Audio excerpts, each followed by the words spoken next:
Back in 2009, a 25-year-old American shocked the world of road racing by joining the World Superbike paddock and winning the World Championship in his first year. I'm of course talking about Ben Spies. For Superbike fans from the United States, he was already a household name due to his accolades in the AMA Superbike, and once he got a full-time seat in the MotoGP in 2010, Spies became the hottest future prospect in motorcycle racing.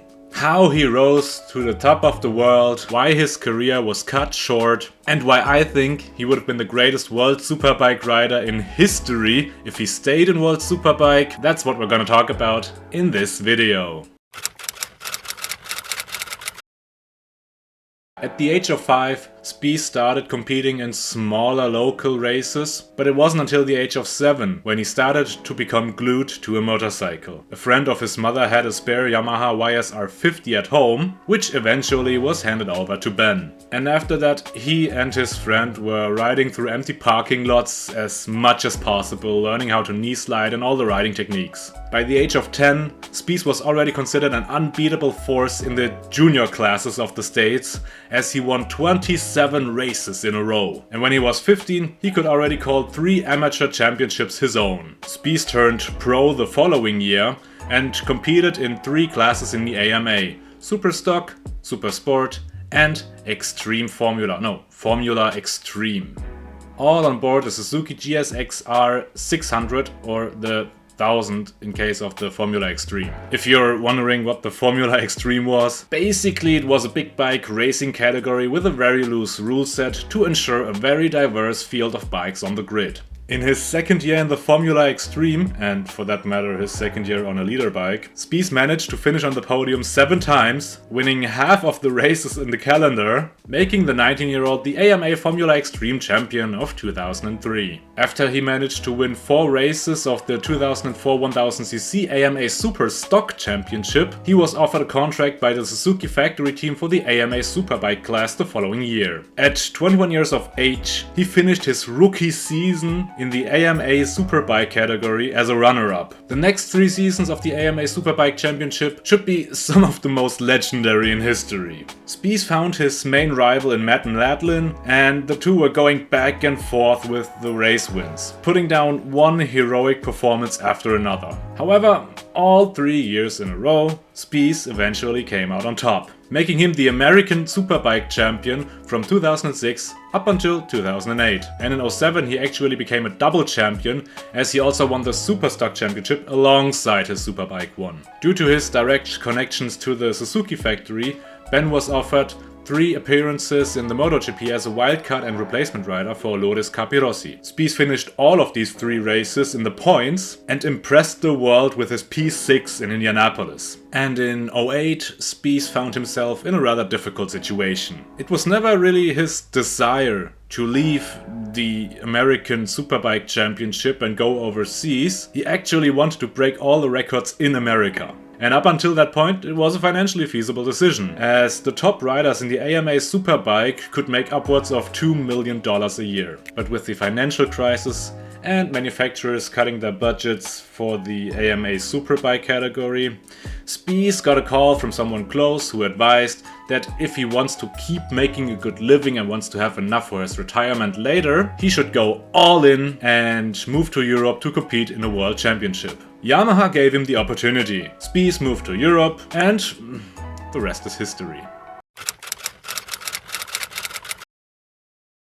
Before we take a deep dive into one of the most memorable World Superbike seasons, I feel like I need to give you a quick reminder on the build-up, as there was quite a big favorite for 2009. Ever since Noriyuki Haga's rookie season in the 1998 World SBK campaign, he was one of the favorites for a race win. But he failed to be truly consistently great. In 2000 it seemed like he was on track for his first world championship, but he was ultimately disqualified for 3 races, cutting off just enough points to end the year as a runner-up. The reasoning behind these disqualifications was a positive test on illegal substances, which turned out to be a supplement to support weight loss. In 2001, Yamaha quit their Superbike projects to focus on MotoGP, and they took Haga with them. Haga failed to replicate made his Superbike performances there and returned to WorldSBK in 2002. There he rejoined on board an Aprilia and spent the season trying to adapt to the new bike. Then Aprilia also quit the World Superbike projects and tried to focus on MotoGP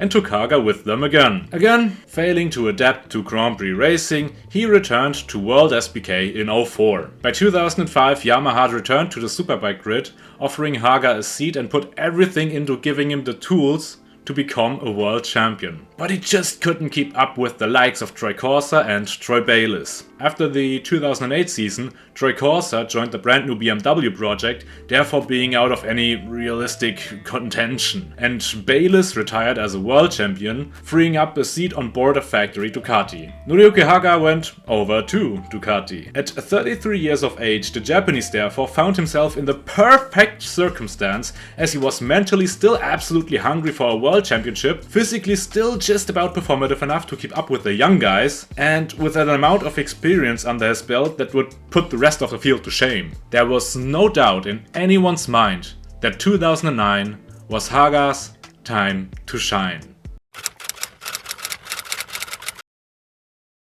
The World Superbike season of 2009 was held over 14 race weekends with 2 races per weekend, so 28 races in total. Haga won the season opening race in Phillip Island as Spies was pushed wide early on. It wasn't until race 2 when Ben Spies had a chance to show his true talent on a world stage, and from that point on it went back and forth between the two for large parts of the season. In 22 out of the 28 races this year, it was either Haga or Spies reigning victorious. Up until the 7th race weekend of the season, Haga was simply on a run. He won half the races after that point, and if he didn't win, he ended in 2nd place. Haga only ended 1 race empty-handed, but you can't blame him for that, because in race 2 in Monza he collided with a bird at 250 km an hour and couldn't feel his arm afterwards. Spies on the other hand had 1 race win less than Haga, 3 DNFs, 1 finish outside of the point scoring places, and 1 P15. I mean,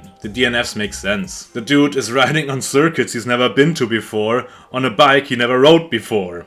What did I just say? 5 World Superbike race wins in just 12 races as a rookie on unfamiliar machinery? That's beyond crazy. That's massive. Could you imagine getting on a new bike on tracks you've never seen before and just straight up win against the likes of Biaggi, Checa, Ray and Haga? If your answer is yes, you should probably cut down your alcohol consumption.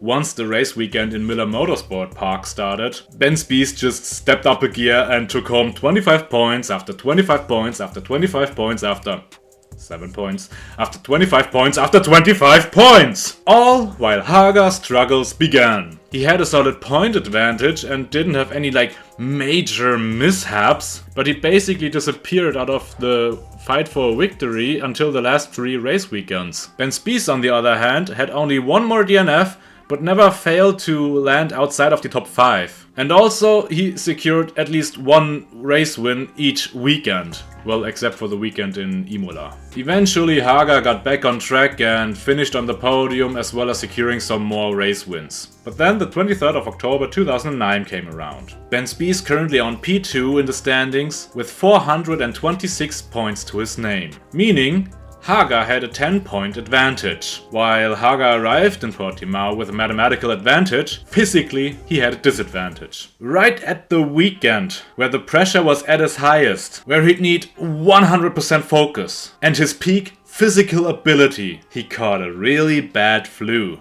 And as Spies was gathering up the most important points of his career as he was on his way to his final win of the season in race 1 at Portimao, Haga crashed out in an attempt to keep up with the pace. While Spies only finished 5th and Haga in 2nd in race 2, that was enough for Spies to secure the World Championship.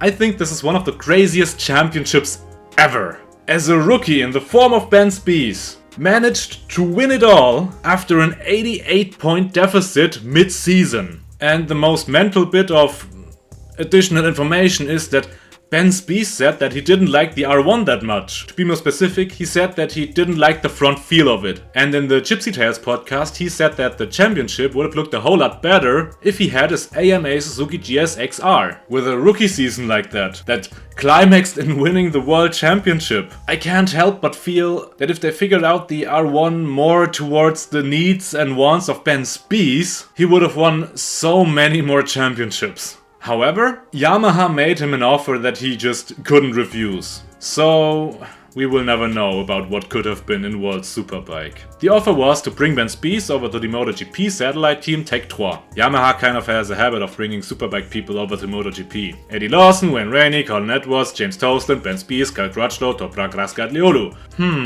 Let's get back to Spies. Ben Spies' rookie year in the MotoGP was quite impressive. While he didn't win a race in 2010 and outside of 2 DNFs, he always managed to finish in the top 10, many times in the top 5, and managed to secure 2 podiums. That made him the MotoGP Rookie of the Year 2010. With Valentino Rossi leaving the Yamaha factory team after 2010 and Ben Spies becoming quite a promising rider, the American did get promoted to the factory team for 2011. His overall results improved a little bit, but at the Assen TT he finally managed to win a race in MotoGP. This should be his one and only race win in Grand Prix racing. In 2012, the MotoGP regulations underwent a massive overhaul, making the 800cc bikes obsolete by increasing the engine displacement to 1000cc. This meant all new bikes for everyone. Spies struggled to adapt to the new Yamaha while his teammate was just on a roll. That was signaling to the factory that the problem lies within Ben Spies. The situation built up tension within the Yamaha box, and the relationship between Ben Spies and the Iwata factory just fell apart. And as if that wasn't bad enough, he got injured and really couldn't find a footing for the second half of the season. For 2013, Spies received a few offers from teams in World SBK such as BMW and Ducati, but was also in talks with the Pramac racing team and LCR in MotoGP. He ultimately decided to take the seat at Pramac, though he only continued to race 2 times on board the Pramac Ducati, as his injury from the previous year was proven to be a career-ending one. He ended his time as an active professional racer with the words that if there wasn't any major step within the medical capabilities, he could never be racing at that level ever again. So he never did. Since 2023, he is a team principal at the Rahal Ducati Moto team in Moto America, sort of returning to his roots.